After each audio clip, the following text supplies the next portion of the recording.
모든 이야기는 한 권의 책에서 시작됩니다. 당신의 마음이 머무는 한 문장. 지금 함께 읽어요. 이곳은 당신의 이야기 서재입니다. 오늘 읽을 책은 김유정님의 동백꽃이에요. 1935년 조광에 발표된 단편 소설로 청춘의 풋풋함을 이야기하죠. 자, 그럼 그 시절로 들어갈 볼까요? 봄 기운이 완연한 어느 시골 마을. 산자락 아래 옹기종기 모여앉은 초가집들 사이로 닭 우는 소리가 요란하다. 그 중에서도 유독 시끄러운 집이 두 채 있었으니 바로 나의 집과 점순이네 집이었다. 두 집은 울타리 하나를 사이에 두고 붙어 있어 집안 사정이 다 들여다 보일 정도였다. 17살 청년 나는 오늘도 마당에서 멍하니 앉아 있었다. 봄볕은 따사로웠지만 마음 한구석은 왠지 모를 답답함으로 가득했다. 그때였다. 울타리 너머에서 익숙한 소리가 들려왔다. 점순이네 수탉이 또 울음을 터뜨리는 소리였다. 그런데 뭔가 이상했다. 우리 집 수탉의 비명소리가 섞여 있었던 것이다. 나는 벌떡 일어나 울타리로 달려갔다. 과연 점순이네 그 건방진 누런 수탉이 우리 집 검은 수탉을 쪼아대고 있었다. 검은 수탉은 도망치려 발버둥 쳤지만 누런 놈은 집요하게 쫓아가며 공격했다.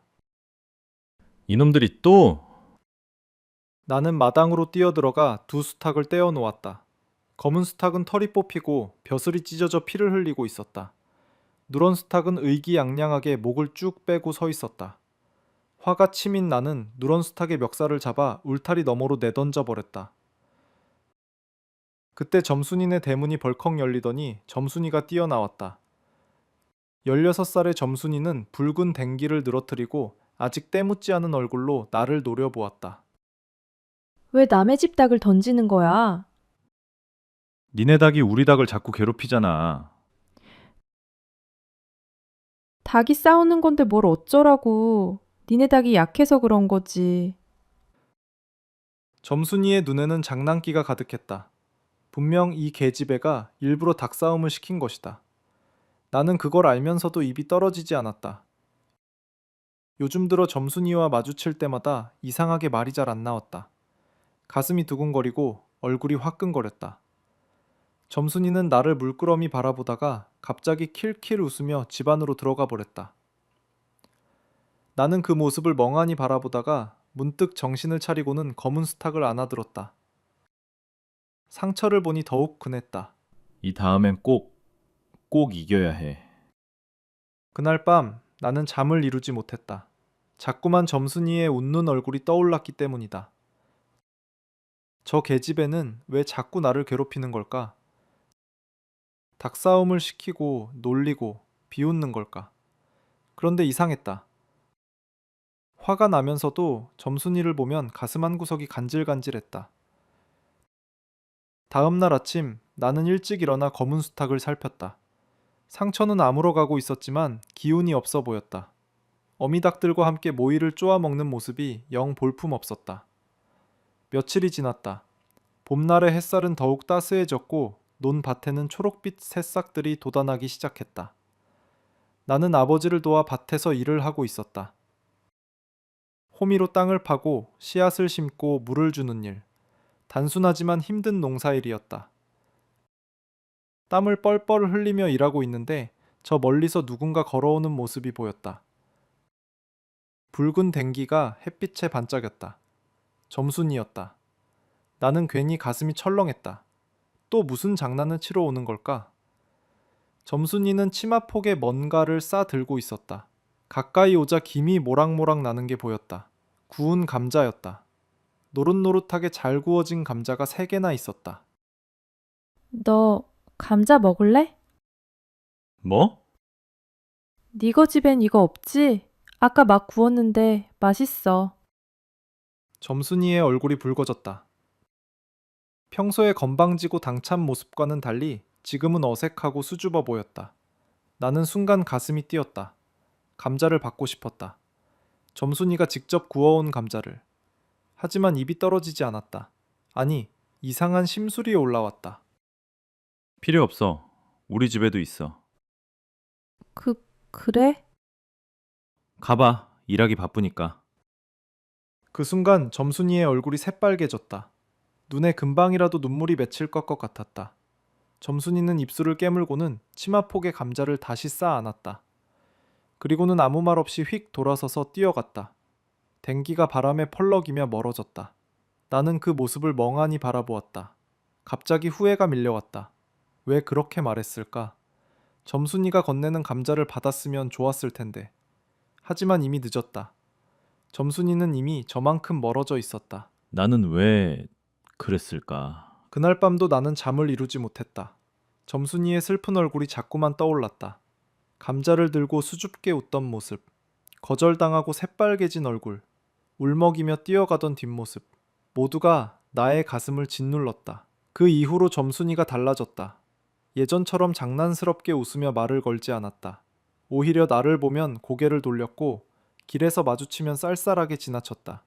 그리고 이상하게도 점순이네 수탉이 더욱 자주 우리 집 수탉을 괴롭히기 시작했다. 어느 날 아침 또다시 수탉 싸움이 벌어졌다. 이번에는 더 심했다. 누런 수탉, 이 검은 수탉을 마당 구석으로 몰아붙이고 집요하게 쪼아댔다. 검은 수탉은 비명을 지르며 도망쳤지만 담장에 막혀 더 이상 갈 곳이 없었다. 또 이러네. 나는 달려가 두 수탉을 떼어 놓았다. 하지만 이번엔 점순이가 나타나지 않았다. 대문 틈으로 살짝 엿보더니 킬 웃으며 사라져버렸다. 분명 일부러 그런 것이다. 점순이가 수탉을 시켜 복수하는 것이었다. 며칠 후 또 같은 일이 벌어졌다. 이번에는 점순이가 대놓고 나타났다. 울타리 너머에서 팔짱을 끼고 서서 나를 비웃듯 바라보았다. 네 니닥은 맨날 지기만 하네. 그건 네 니닥이 비겁하게 덤비니까. 비겁하긴. 약한 게 잘못이지.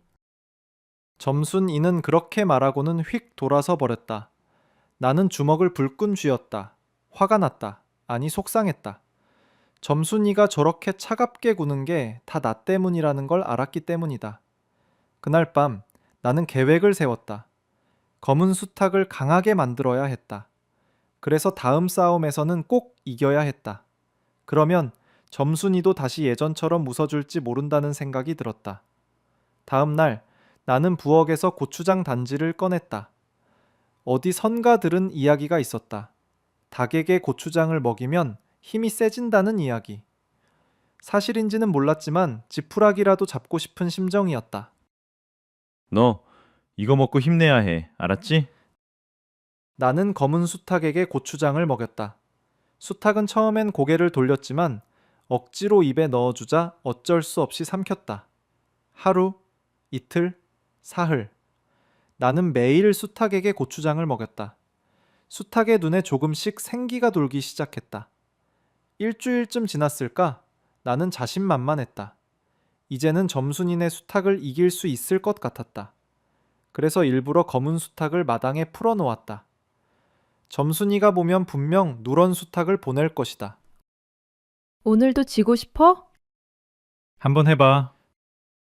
점순이는 의아한 표정을 지었다. 하지만 곧 시익 웃으며 누런 수탉을 풀어놓았다. 두 수탉이 마주섰다. 긴장감이 흘렀다. 그리고 싸움이 시작되었다. 하지만 결과는 참담했다. 고추장을 먹은 검은 수탉은 처음에는 기세 좋게 덤볐지만 금방 지쳐버렸다.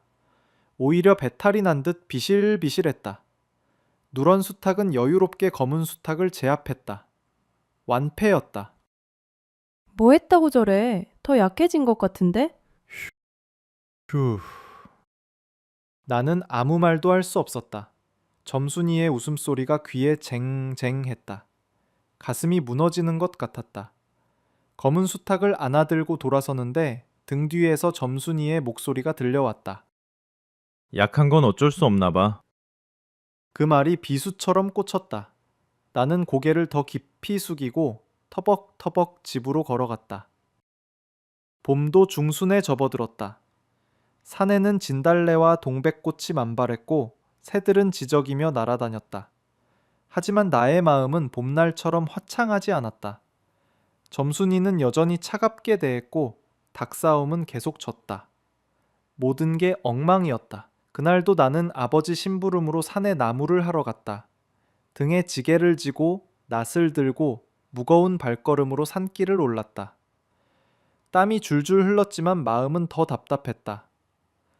한참을 올라가니 동백나무가 우거진 곳이 나왔다.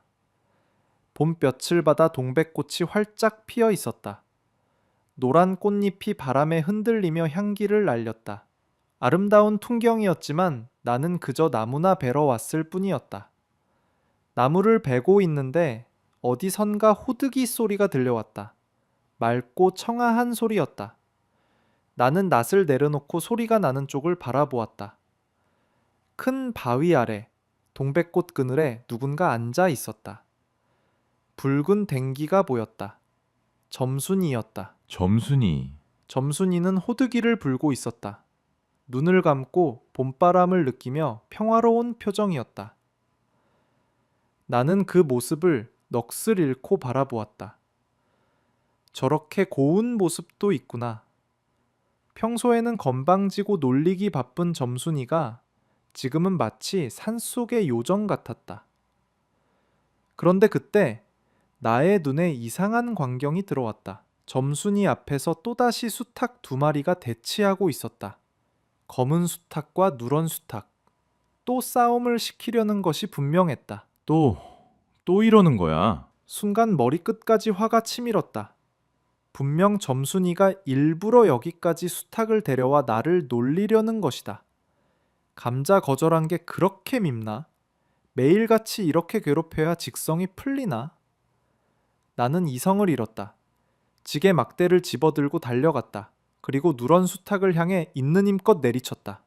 한 번, 두 번, 세 번. 수탉은 비명을 지르다가 그만 쓰러지고 말았다. 숨이 끊어진 것이다. 너 지금 뭐 한 거야? 너 지금 뭐 한 거야? 그럼 어때? 왜 남의 닭을 죽인 거야? 매일같이 날 괴롭히잖아. 닭싸움 시키고, 놀리고, 비웃고. 그건 점순이의 목소리가 떨렸다. 눈에서 눈물이 주르륵 흘러내렸다. 나도 갑자기 무릎에 힘이 풀렸다. 막대를 떨어뜨리고 그 자리에 주저앉았다. 무슨 짓을 한 걸까? 점순이네 소중한 수탉을 죽여버렸다. 두 사람은 한동안 아무 말도 하지 못했다. 그저 울음만 터져 나왔다. 바람이 불어와 동백꽃잎을 흩날렸다. 노란 꽃잎이 두 사람의 머리 위로 어깨 위로 내려앉았. 얼마나 울었을까? 점순이가 먼저 눈물을 닦고 일어났다. 그리고 나에게 다가와 조용히 물었다. 그럼 너 이 다음부턴 안 그럴 테냐? 뭐? 매번 나한테 심술 부리고 모질게 굴고 이제 안 그럴 거냐고. 나는 점순이의 얼굴을 바라보았다. 눈물 자국이 남아 있었지만 표정은 부드러웠다. 화가 나 있지 않았다. 오히려 걱정하는 듯한 눈빛이었다. 그래, 정말? 그래. 미안해. 점순이의 얼굴에 환한 미소가 번졌다. 마치 봄꽃처럼 아침 햇살처럼 밝은 미소였다.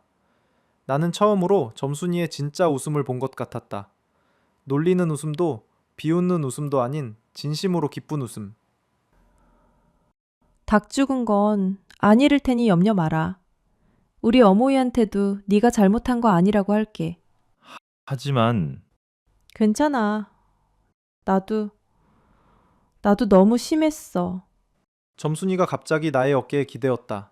부드럽게, 조심스럽게. 마치 꽃잎이 내려앉듯. 나는 숨이 멎는 줄 알았다. 가슴이 쿵쾅거렸다. 점순이의 체온이 느껴졌고 머리카락에서 풀냄새가 났다. 나 사실 너를 나도 너를. 두 사람은 더 이상 말을 잇지 못했다. 그저 그렇게 동백꽃 아래 앉아 있었다. 바람이 불 때마다 꽃잎이 날려 두 사람을 감쌌다. 노란 꽃잎 사이로, 향긋한 꽃내음 사이로 두 사람의 마음이 드디어 하나가 되었다. 산 아래 마을에서는 저녁 연기가 피어오르고 있었다. 닭들이 집으로 돌아가고 소들이 외양간으로 돌아가는 시간이었다. 하지만 두 사람은 서두르지 않았다. 이 순간을 조금만 더 간직하고 싶었다. 감자 그때 받았으면 좋았을 텐데. 미안. 내가 바보같이 굴었어. 다음엔 또 구워올게. 이번엔 받아줄 거지? 물론이야. 점순이가 구운 거면 뭐든지. 점순이가 킬킬 웃었다. 이번엔 놀리는 웃음이 아니었다. 행복한 웃음이었다. 나도 덩달아 웃음이 나왔다. 가슴속 답답함이 싹 사라지고 봄바람처럼 가벼운 기분이 들었다. 해가 서산에 걸렸다. 주황빛 노을이 온 산을 물들였다. 동백꽃도 두 사람도 모두 따스한 빛에 감싸였다. 나는 일어나서 점순이에게 손을 내밀었다. 점순이는 그 손을 잡고 일어섰다. 두 사람의 손은 꼭 맞잡혀 있었다. 집에 가자. 어두워지기 전에. 응. 두 사람은 나란히 산길을 내려갔다. 뒤에는 지게에 실린 나무와 죽은 수탉이 있었지만 더 이상 마음이 무겁지 않았다. 오히려 발걸음이 가벼웠다. 마을에 도착하자 점순이가 나의 손을 놓았다. 사람들이 볼까봐 조심스러워하는 모습이었다. 하지만 두 사람은 알고 있었다. 내일이면 또 만날 것이고 모레도 그 다음 날도 만날 것이라는 걸. 그럼 내일 봐. 응. 내일 봐. 점순이가 집으로 들어갔다. 붉은 댕기가 대문 안으로 사라졌다. 나는 한참을 그 대문을 바라보다가 빙그레 웃으며 집으로 돌아갔다. 그날 밤 나는 처음으로 깊은 잠을 잤다. 꿈속에서도 동백꽃이 흩날렸고 점순이의 미소가 환하게 빛났다. 다음 날 아침 나는 일찍 일어나 마당을 쓸었다. 어머니는 이상하다는 듯 바라보셨다.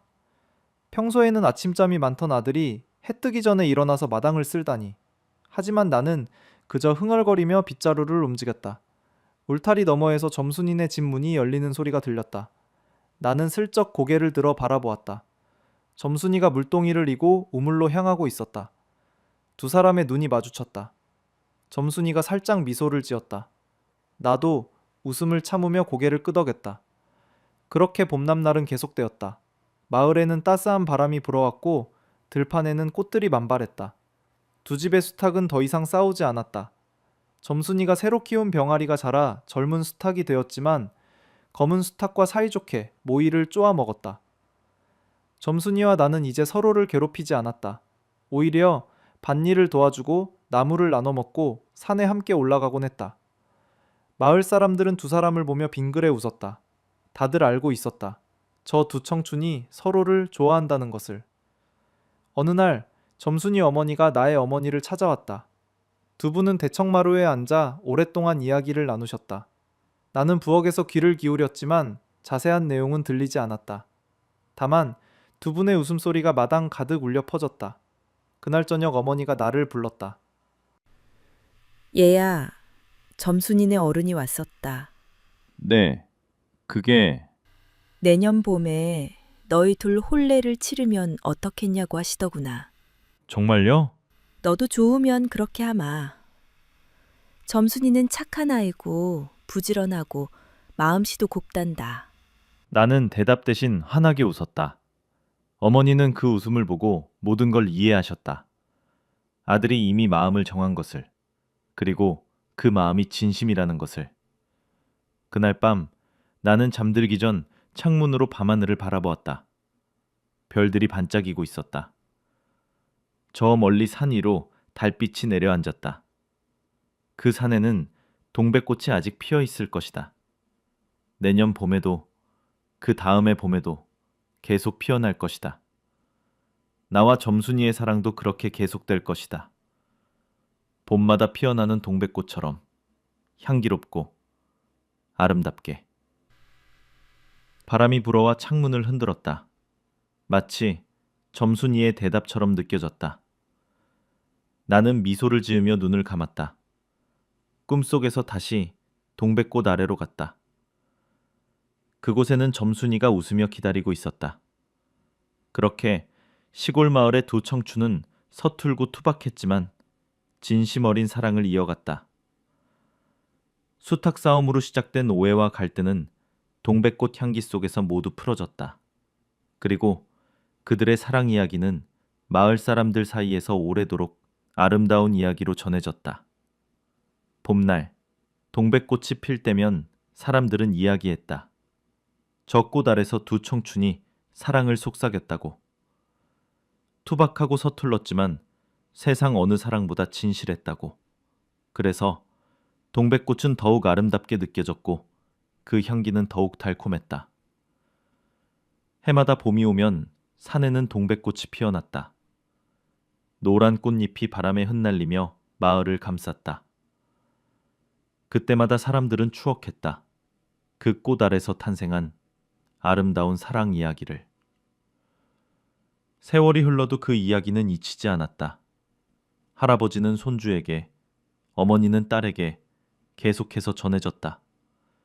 수줍고 서툰 사랑이 얼마나 순수하고 아름다운지를.